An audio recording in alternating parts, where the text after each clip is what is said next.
Hi learners, ഹിസ്റ്ററിയുടെ ഒരു പുതിയ ക്ലാസ്സിലേക്ക് വീണ്ടും എല്ലാ കൂട്ടുകാർക്കും സ്വാഗതം.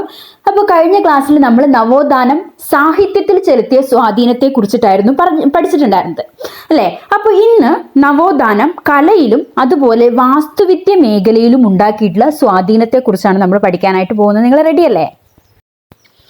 ചിത്രകല, പ്രതിമാ നിർമ്മാണം, വാസ്തുവിദ്യ, സംഗീതം എന്നീ മേഖലകളിൽ നവോത്ഥാനം ശ്രദ്ധേയമായ സംഭാവനകൾ നൽകി. നവീനവും സ്വാതന്ത്ര്യവുമായ ഒരു വീക്ഷണമായിരുന്നു കലാകാരന്മാർ പ്രകടിപ്പിച്ചത്. മതപരമായ പ്രമേയങ്ങളും ബൈബിളുമല്ല വിഷയങ്ങളുമാണ് ഇവർ കലാസൃഷ്ടിക്കായി തിരഞ്ഞെടുത്തത്.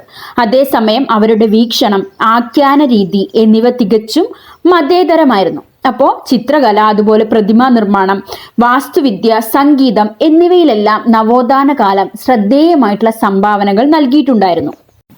അതുവരെ നിലവിലുണ്ടായിരുന്ന വീക്ഷണങ്ങളിൽ നിന്നും മാറി വളരെ സ്വതന്ത്രമായിട്ടുള്ള ഒരു വീക്ഷണം ഈ കാലഘട്ടത്തിൽ പ്രകടമാകാൻ തുടങ്ങി. അതുപോലെ തന്നെ മതപരമായ പ്രമേയങ്ങളെ ആസ്ഥാനമാക്കിയാണെങ്കിലും അവർ രചിക്കുന്നത് അല്ലെങ്കിൽ കൃതികൾ നിർമ്മിക്കുന്നത് എങ്കിൽ കൂടിയും അതിലൊരു മതേതര സ്വഭാവം കാണാനായിട്ട് തുടങ്ങി. ചിത്രകലയിലാണ് നവോത്ഥാനം ഏറ്റവും അവിസ്മരണീയമായ സംഭാവനകൾ നൽകിയിട്ടുള്ളത്.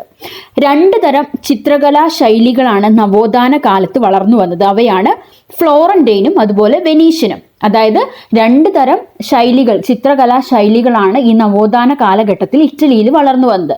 അവയാണ് ഫ്ലോറന്റൈനും അതുപോലെ വെനീഷ്യൻ എന്ന് പറയുന്നത്. ആദ്യത്തെ ശൈലിയാണ് ഫ്ലോറന്റൈൻ ശൈലി എന്ന് പറയുന്നത്. ഫ്ലോറൻസ് എന്ന് പറയുന്നത് ഈ ഇറ്റലിയിലെ ഒരു പ്രധാനപ്പെട്ട നഗരമായിരുന്നു എന്ന് നമുക്കറിയാം അല്ലെ. അപ്പൊ ഈ ഫ്ലോറന്റൈൻ ശൈലി വളർന്നു വന്നത് ഫ്ലോറൻസിലായിരുന്നു. ഗിയോട്ടോ ആണ് ഫ്ലോറന്റൈൻ ശൈലിയുടെ സ്ഥാപകൻ എന്ന് പറയുന്നത്. ഗിയോട്ടോ. അതേപോലെ തന്നെ പ്രശസ്തരായ ഫ്ലോറന്റൈൻ ശൈലിയിലെ ചിത്രകാരന്മാരാണ് Leonardo da Vinci, Michelangelo, Raphael എന്നിവർ. ഫ്ലോറന്റൈൻ ചിത്രകലയിലെ പ്രശസ്തരായ 3 പേരിൽ ആദ്യത്തെയാളാണ് ലിയനാർഡോ ഡാവിഞ്ചി എന്ന് പറയുന്നത്. അദ്ദേഹം കവിയും എഞ്ചിനീയറും സംഗീതകാരനും ശില്പകലയിൽ അഗാധമായിട്ടുള്ള പാണ്ഡിത്യമുള്ള ഒരാളുമായിരുന്നു. ഇദ്ദേഹത്തിന്റെ പ്രശസ്തമായ ചിത്രങ്ങളാണ് മൊണാലിസ, അതുപോലെ അവസാനത്തെ അത്താഴം, ദി വെർജിൻ ഓഫ് റോക്സ് എന്ന് പറയുന്നത്. ഈ ചിത്രങ്ങളൊക്കെ നിങ്ങൾക്ക് വളരെ സുപരിചിതമായിരിക്കും. മൊണാലിസയൊക്കെ ചിലപ്പോൾ ജസ്റ്റ് ഒന്ന് ഗൂഗിൾ ചെയ്ത് നോക്കിയാലായിട്ട് കാണാം അല്ലെ. ലോകത്തിലെ സുന്ദരിയായിട്ടുള്ള ഒരു വനിതയാണ് മൊണാലിസ എന്ന് പറയുന്നത്. അതുപോലെ അവസാനത്തെ അത്താഴം എന്ന് പറയുന്ന ജീസസ് അവസാനമായിട്ട് കഴിക്കുന്ന ഭക്ഷണം. പിന്നെ ദ വെർജിൻ ഓഫ് റോക്സ് എന്ന് പറയുന്നത് ഇത് ഈ ലിയനാർഡോ ഡാവിഞ്ചിയുടെ ഏറ്റവും മാസ്റ്റർ പീസ് ആയിട്ടുള്ള ചിത്രങ്ങളാണ്. ഫ്ലോറന്റൈൻ ചിത്രകലയിലെ പ്രശസ്തനായിട്ടുള്ള അടുത്ത ആളാണ് മൈക്കൽ ആഞ്ചലോ എന്ന് പറയുന്നത്. ഇദ്ദേഹം ശ്രദ്ധേയനായ ഒരു ശില്പിയും അതുപോലെ ചിത്രകാരനുമായിരുന്നു. വത്തിക്കാൻ പള്ളിയുടെ ചുവരിൽ വരച്ച ചിത്രങ്ങളാണ് ഇദ്ദേഹത്തെ അനശ്വരനാക്കിയത്. ആഞ്ചലോയുടെ ചിത്രങ്ങളാണ് അന്ത്യവിധി, അതുപോലെ ഫോൾ ഓഫ് മാൻ എന്ന് പറയുന്ന അന്ത്യവിധി, ലാസ്റ്റ് ജഡ്ജ്മെന്റ്, അതുപോലെ ഫോൾ ഓഫ് മാൻ. ആരുടെയാണ്? Michelangelo. മാറിപ്പോയത് അന്ത്യവിധിയും ഫാൾ ഓഫ് മാനുമാണ്. റാഫേൽ മറ്റൊരു ഇറ്റാലിയൻ ചരിത്രകാരനാണ്. റാഫേൽ എന്ന് പറയുന്നത് ഇദ്ദേഹത്തിന്റെ ഏറ്റവും പ്രശസ്തമായിട്ടുള്ള കൃതിയാണ് മഡോണ. അപ്പോൾ ഫ്ലോറന്റൈൻ ചിത്രകലയിലെ 3 ആളുകളെ കുറിച്ചാണ് നമ്മൾ പഠിച്ചത്. ലിയനാർഡോ ഡാവിഞ്ചി, മൈക്കൽ ആഞ്ചലോ, അതുപോലെ റാഫേൽ. അവരുടെ പ്രധാനപ്പെട്ട ചിത്രങ്ങളുമാണ് ഈ ഭാഗത്ത് നമ്മൾ പഠിച്ചത്.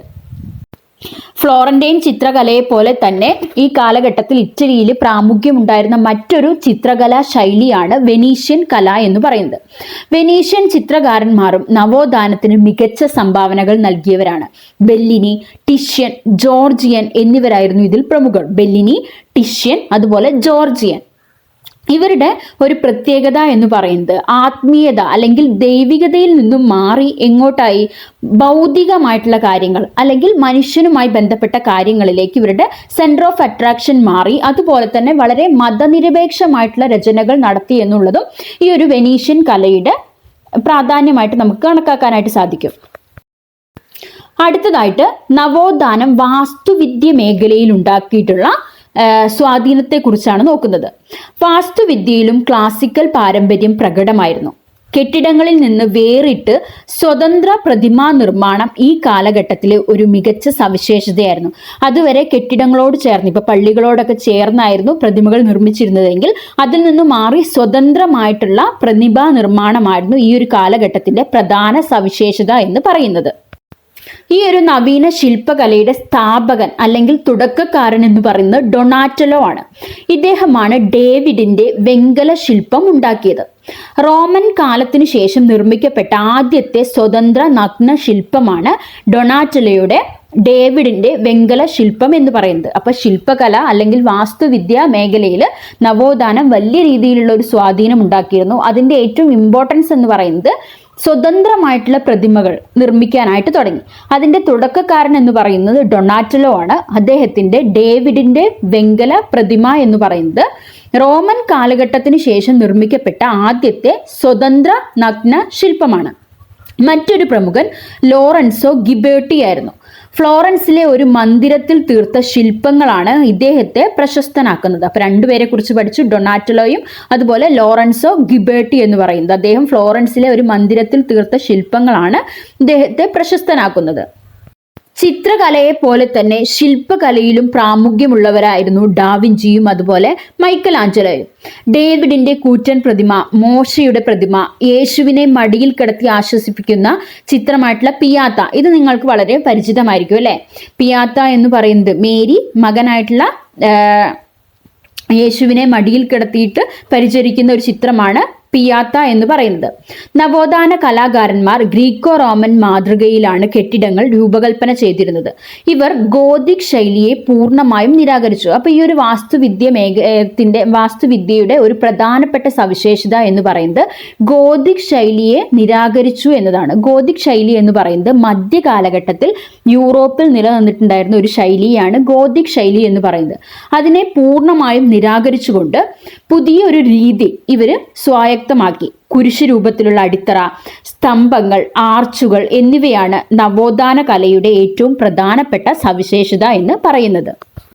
ഇത്തരത്തിലുള്ള നിർമ്മിതികൾക്ക് ഏറ്റവും പ്രധാനപ്പെട്ട ഉദാഹരണങ്ങളാണ് സെന്റ് പീറ്റേഴ്സ് പള്ളി, പിത്തി കൊട്ടാരം, അതുപോലെ പിക്കലോമിനി കൊട്ടാരം എന്നീ പറയുന്നത്.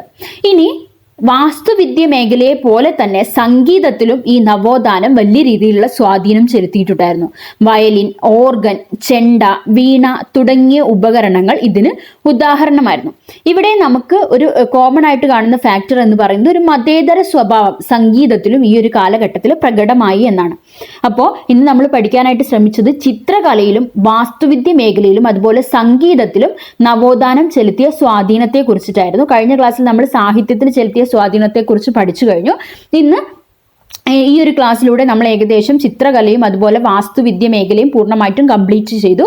അപ്പോൾ നിങ്ങൾ എന്ത് ചെയ്യുക, സംശയം ഉണ്ടെങ്കിൽ വീണ്ടും റിപ്പീറ്റ് ചെയ്ത് കാണുക. അതുപോലെ നിങ്ങൾക്ക് ഈ ഒരു വീഡിയോ ഉപകാരപ്രദമായെന്ന് തോന്നുകയാണെങ്കിൽ നിങ്ങളുടെ ഫ്രണ്ട്സിന് ഷെയർ ചെയ്ത് കൊടുക്കാനും ചാനൽ സബ്സ്ക്രൈബ് ചെയ്യാനും മറക്കരുത്. താങ്ക്